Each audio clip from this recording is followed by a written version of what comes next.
अगर आपको नई नई जगह घूमने का शौक है तो अब आपको इंतजार की जरूरत नहीं है। नोएडा में ही आपको एक से बढ़कर एक शानदार जगहें मिलने वाली हैं। दिल्ली से सटे नोएडा में देश का पहला वैदिक पार्क जब से बनकर तैयार हुआ है, यहाँ घूमने आने वालों की संख्या लगातार बढ़ती ही जा रही है। आज हम नोएडा के सबसे खूबसूरत पार्क वेद वन में घूमेंगे और जानेंगे कि क्यों ये पार्क यूथ से लेकर सीनियर सिटीजन्स तक हर जनरेशन की पहली पसंद बन गया है।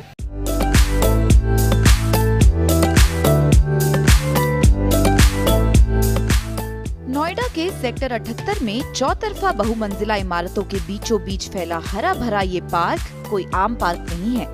करीब 23 करोड़ की लागत से 12 एकड़ जमीन में 2 साल की कड़ी मेहनत से तैयार किया गया है। देश में अपनी तरह का ये पहला पार्क है जिसे वैदिक थीम के आधार पर तैयार किया गया है। यहाँ 7 सप्तऋषियों का विस्तार से वर्णन है, तो चारों ओर वेद की ऐसी जानकारी दी गई है जिसमें आज की युवा पीढ़ी शायद ही ठीक से जानती हो। भारत की महान ऋषि परंपरा को समर्पित इस पार्क में न सिर्फ घूमने के लिए काफी कुछ है, बल्कि सीखने के लिए भी बहुत कुछ है। तभी तो न सिर्फ नोएडा बल्कि एनसीआर के अन्य शहरों के निवासी भी अब इस पार्क का रुख करने लगे हैं। दीपक जी, आप नोएडा रहते हैं? नहीं, मैं इंद्रपुर में। अच्छा, आप वेद वन घूमने आए, कैसा लगा आपको यहाँ पर? No doubt. क्या चीजें इसकी आपको लगी इन्फ्लुएंस? नॉर्मल पार्क से काफ़ी अच्छा पार्क है ये। नॉर्मल पार्क में नॉर्मली एक्टिविटीज़ देखने को मिलती है। यहाँ पर काफ़ी डिफरेंट चीज़ें हैं, फाउंटेन्स वगैरह आपके, और पिक के लिए बहुत सारी लोकेशन है यहाँ पर, इजीली आप पिक खींच सकते हैं। तो नो डाउट ऑल पार्क में बहुत अच्छा पार्क है। हिंदू धर्म की चीज़ों को जिस तरह से पेश किया गया है यहाँ पे, जैसे कल्चर से रिलेटेड है, जैसे हम डिबेट कर रहे थे कि वेद कितने होते हैं, हम आज तक इस चीज़ पे डिबेट भी नहीं करी, तो वो भी डिबेट जुड़ने का मौका मिलता है लोगों को, इससे हम जुड़ते हैं इससे। अगर ऐसी चीज़ें और भी होंगी तो हम इससे नो डाउट जुड़ेंगे, तो लोग ज़्यादा डिबेट करेंगे, ज़्यादा इसके बारे में नॉलेज लेंगे, और ऐसी चीज़ें और भी होंगी। क्या क्या यहाँ व्यवस्थाएं मिली पार्किंग की? और पार्किंग है, नॉर्मल आपके फैसिलिटी वगैरह है, नॉर्मल पार्किंग है और इजी टू कनेक्ट है, तो आप इजीली आराम से आ सकते हैं। यहाँ पे कोई इशू नहीं है आने की, वो लोगों को पता भी है, आराम से इजीली आ सकते हैं। बात करें इस पार्क की खूबसूरती की, तो यहाँ पानी के 2 ऊंचे फव्वारे लगाए गए हैं। इसके फाउंटेन्स की भी लंबी कतार है। सभी फाउंटेन्स को जोड़ती हुई एक वाटर कैनाल निकाली गई, जिससे क्रॉस करने के लिए छोटे छोटे ब्रिज बनाए गए हैं। हरियाली और स्कल्पचर्स के बीच से होते हुए लोगों के घूमने के लिए वॉकिंग ट्रैक भी बनाए गए हैं। अपने आप में कई खासियतों को समेटे ये पार्क खूबसूरत होने के साथ साथ साइंटिफिक तरीके से भी लोगों का ध्यान खींच रहा है। वेद वन पार्क को कुल 7 जोन्स में बांटा गया है। 7 जोन सप्तऋषियों का प्रतीक है, जिन्हें सफेद रंग के पिलर से दर्शाया गया है। हर जोन में उस वेद के बारे में सारी जानकारी दी गई है। इतना ही नहीं, हर जोन में उस वेद के हिसाब से जिन जड़ी बूटियों और औषधि का इस्तेमाल किया जाता था, उन्हें भी यहाँ लगाया गया है। पार्क के कुल 3 एंट्री और एग्जिट पॉइंट्स हैं। यहाँ करीब 15 स्कल्पचर्स लगाए गए हैं, जिनमें से कुछ तो ऐसे हैं जिन्हें अलग अलग तरफ से देखने में अलग अलग अनुभव किया जा सकता है। लवली जी, आप यहाँ पे वेद वन में आइए, नोएडा अथॉरिटी का अच्छा पार्क है। आपने यहाँ पे क्या एक्सपीरियंस रहा आपका? एक्चुअल में यहाँ पे कल्चरल का आपका बहुत ज्यादा देखने को मिलेगा, जो हम बुक्स में नहीं पढ़ते। एक्चुअल में यहाँ पर देखेंगे, बच्चों के लिए अच्छा है कि बुक्स से ज्यादा आप डायरेक्ट देखेंगे। पार्क अभी हफ्ते में 6 दिन सुबह 6 बजे से रात 9 बजे तक खुला रहता है। बुधवार को फिलहाल ये पार्क बंद रहता है। पार्क घूमने आने वालों के लिए फिलहाल एंट्री फ्री है, जिससे आम दिनों में यहाँ रोजाना करीब 5 से 6 हजार लोग घूमने आते हैं, तो वीकेंड में ये आंकड़ा बढ़कर 20,000 के आसपास पहुँच जाता है। पार्क के मेंटेनेंस की जिम्मेदारी नोएडा अथॉरिटी द्वारा नामित एक निजी कंपनी के हाथों में है, तो वहीं सुरक्षा व्यवस्था की जिम्मेदारी प्राइवेट गार्ड्स के जिम्मे है।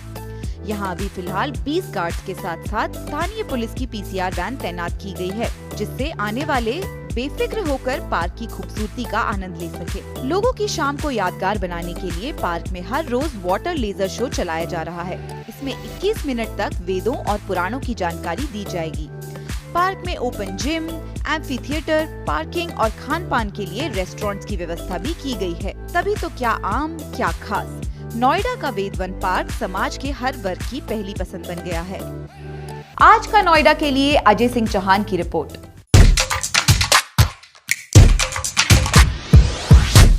अगर आप दिल्ली एनसीआर या उसके आसपास के इलाके में रहते हैं, तो कभी ना कभी तो आपका नोएडा सेक्टर 18 मार्केट तो आना ही हुआ होगा।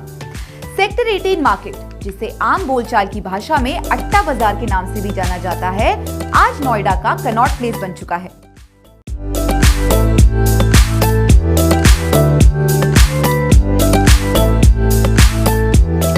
नोएडा का नाम सुनते ही दिमाग में ऊंची ऊंची इमारतें नजर आने लगती है। नौकरी से लेकर शॉपिंग तक के लिए ये लोगों की पहली पसंद बना हुआ है। ज्यादातर लोगों को लगता है कि नोएडा की मार्केट महंगी होती है, लेकिन ऐसा है नहीं। सेक्टर 18 के महंगे इलाके में अट्टा बाजार में अच्छे से अच्छा सामान सस्ते से सस्ते दाम पर मिल जाता है। तभी तो ये बाजार महिलाओं की पहली पसंद है। महिलाएं अक्सर यहीं शॉपिंग करना पसंद करती हैं। एनसीआर की सबसे मशहूर बाजारों में शुमार सेक्टर 18 मार्केट को आकर्षण और बेहतरीन बनाने के लिए नोएडा विकास प्राधिकरण ने खूब मेहनत की है। लेकिन ये सब रातों रात नहीं हुआ है। इसके पीछे बाजार के हजारों व्यापारियों और प्राधिकरण की वर्षों की मेहनत है। आज सेक्टर 18 मार्केट जिस जगह पर है वह कुछ दशक पहले तक यमुना के डूब क्षेत्र से लगी खाली और बेकार जमीन थी। शुरुआत में कुछ गिनी चुनी इमारतें ही थी, लेकिन धीरे धीरे ये दायरा बढ़ता चला गया। आज अकेले इस मार्केट में 4 बड़े बड़े shopping malls, 2 multi level parking और 1 मेट्रो स्टेशन है। लोगों के बीच जैसे जैसे ये बाजार फेमस होता गया, वैसे वैसे यहाँ आने वालों की भीड़ बढ़ती गई। दोपहर के समय भी यहाँ ट्रैफिक जाम जैसी समस्या आम लगती है। वीकेंड और शाम के समय तो हालात बेकाबू ही हो जाते हैं। कहने को तो यहाँ मल्टी लेवल पार्किंग है, लेकिन बाजार से दूर होने के कारण फैमिलीज अक्सर उसे अवॉइड करती हैं, जिससे छोटे और मीडियम साइज शोरूम की कमाई में गिरावट आई है। पार्किंग महंगी होने की वजह से लोग अक्सर शॉपिंग मॉल्स का रुख लेते हैं। छोटी मोटी समस्याओं के बावजूद नोएडा का कनॉट प्लेस लोगों की पहली पसंद बना हुआ है, जहां सिर्फ नोएडा ही नहीं बल्कि पूरे दिल्ली एनसीआर के लोग शॉपिंग करने आते हैं। ऐसे में जरूरी है कि यहाँ उपलब्ध सुविधाओं में इजाफा किया जाए। क्या बदला है, काम कम हुआ है, ऐसे डेवलप हुआ है सेक्टर 18 का। जैसे ये टाइल्स वगैरह लग गए हैं, लाइटें लग गए हैं, सुंदरीकरण हुआ है। उसका बेनिफिट जो शॉपकीपर को मिलना चाहिए वो नहीं है, क्योंकि क्रेज जो था 18 का वो बढ़ चुका है। आपका सुरेश जी, ये अट्टा मार्केट है नोएडा का जी। आप यहाँ आते रहे पहले भी? कम आता हूँ। कैसा मार्केट लगता है आपको? ठीक है, थोड़ा एक्सपेंसिव है। महंगा हाँ, थोड़ा महंगा है। पार्किंग वगैरह भी थोड़ा महंगी है यहाँ पे, तो ऐसा लगता है। बाकी ओवरऑल ठीक है मार्केट, ऐसा कुछ नहीं है। 18 अट्टा मार्केट था, वो कैसा था और आज के दौर में कैसा है? पहले बहुत अच्छा था, काफ़ी क्राउड था पहले, अब क्राउड नहीं रहा, कम हो गया। जैसे मार्केट बढ़ती जा रही है क्राउड कम हो गया। क्या कारण है इसका? कारण ये मार्केटें बढ़ रही हैं, मॉल बढ़ रहे हैं, इसलिए कस्टमर भी कम आ रहे हैं, पहले बहुत ज़्यादा होता। जो बिल्डिंग्स हैं वो बढ़ी हैं तब से, जो बिल्डिंग पहले हुआ करती थी खुला इलाका था, बिल्डिंग बढ़िया, अब उतना थोड़ा भीड़ भाड़ बढ़ गई है, बिल्डिंग का दायरा भी बढ़ गया है, क्राउड कम हो गया।